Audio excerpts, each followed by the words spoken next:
Well, I went out and got myself 16 by 20 inch canvas, and I still have enough of the colors I like to tint it.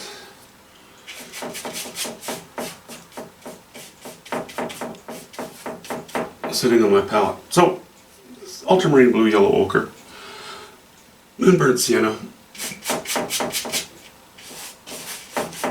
And as usual, I like to go around the edges. You know, canvases are, well, stretcher bars are slightly rounded, you know, on the front corner, at least, sometimes on the back corner as well. So I like to make sure that just in case the final owner of the painting doesn't want to have a frame on it, at least they can put, you know, the edge can be painted black or a dark color, or even, you know, black hockey tape or something can be laid around the edges so that it gives it a nice sort of clean finish. So that's kind of the first thing I like to do when I tint a canvas.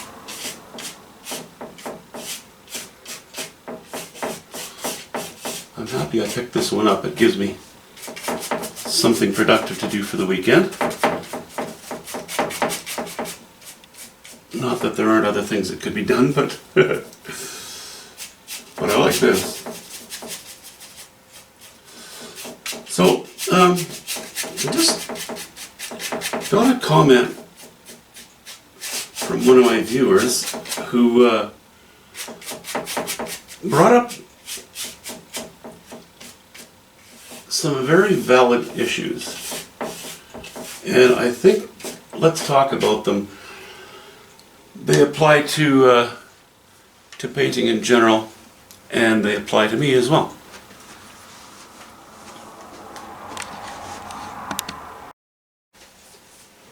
Maybe I shouldn't say to me as well, I should say to me specifically, because everybody's going to have a different way of doing things.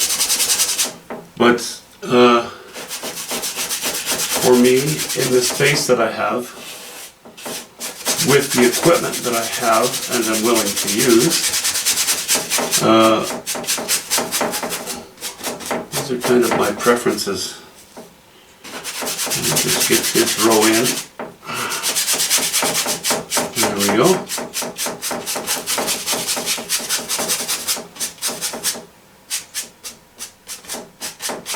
Okay, got a little less blue in that round.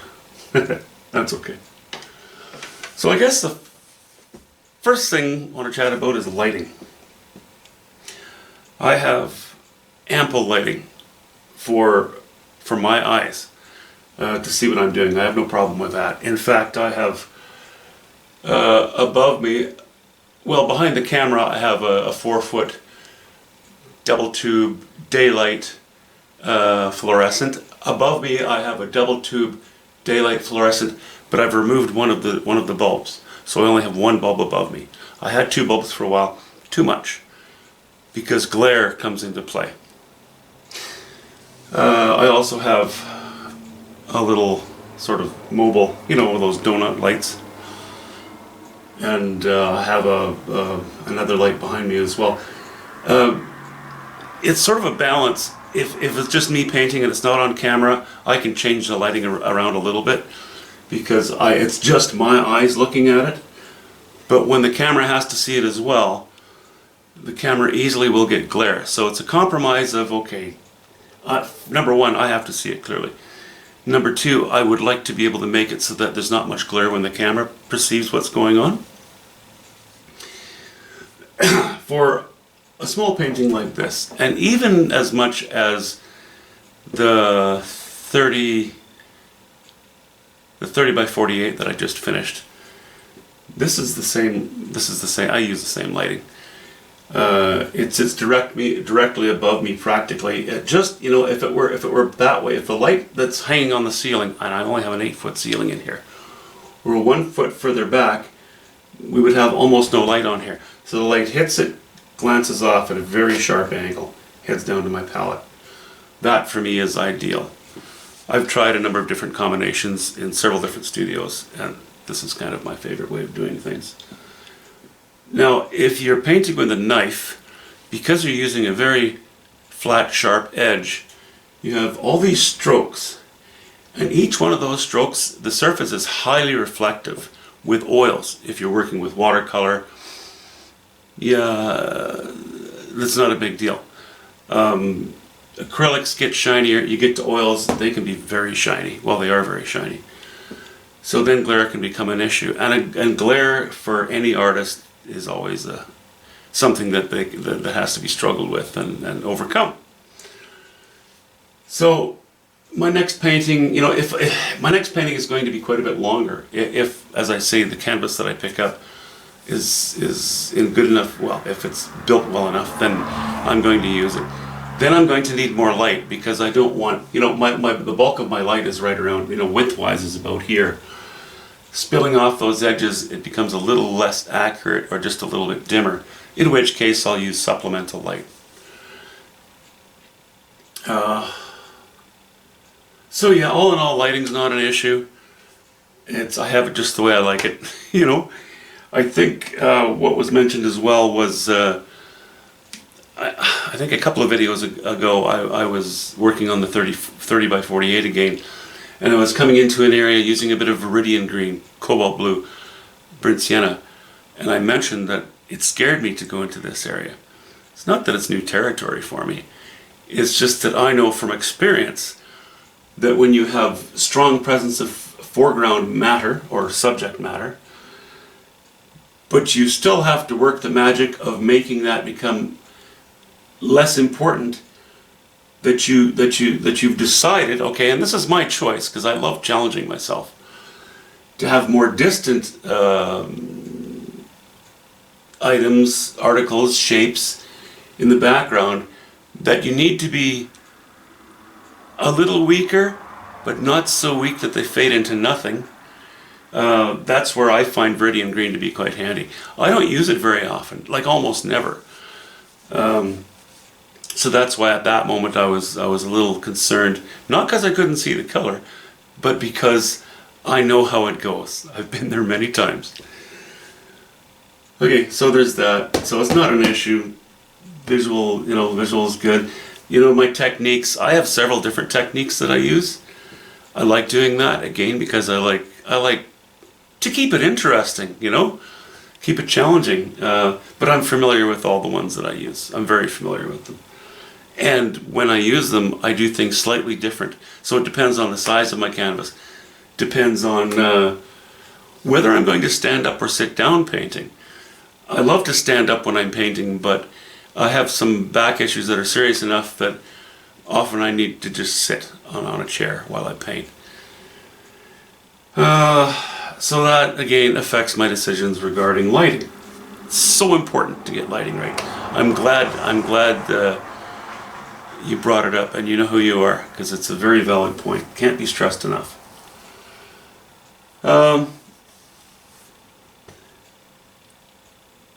Trying hard. It was brought up. Maybe I try too hard. But and I know what you're saying. If it becomes too intense, you lose the flow. You lose a bit of the creativity. A bit of the looseness of a painting. It's in my character to get frustrated pretty easily, but usually it's because I say to myself, why did I do that? I know better. That's just my personality. But in my opinion, you can never try too hard. You just, as I was taught as a boy, every time you make a painting, you shoot for making it the best painting you've ever made. So you balance the pressure of that thinking with the freedom of going, okay, I just want to go wild. And sometimes the paintings that you don't worry about too much and you just go with the flow, they can be the best paintings. There's no question about it. So I hope that addresses what was brought up. I think so. I'm not new to this, but I have my flaws. Hope that helps. Talk to you soon.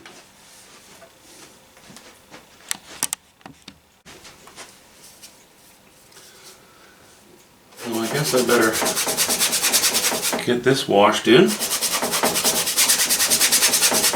before some of my tinting, not washed in, but get it tinted. Because if I let it dry for too long, I'll end up with a dark line across here where the two, areas that I'm working on will go too dark. And I don't want too much design in my tint. I don't like to be affected by that. Somehow, subconsciously, you can affect your drawing, or your sketch, and I don't want that to happen. So, it's not the worst thing, but in general I try to keep it fairly flat looking, not too much variation. Plus I don't want ridges of paint, because when I go back into it, I would like this tint to be dry.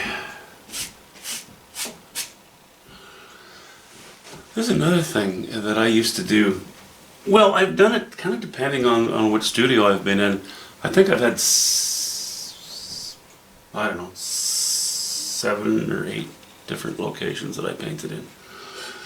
All with different lighting conditions, but I'm not going to do it here because I've had a lot of call for larger work lately.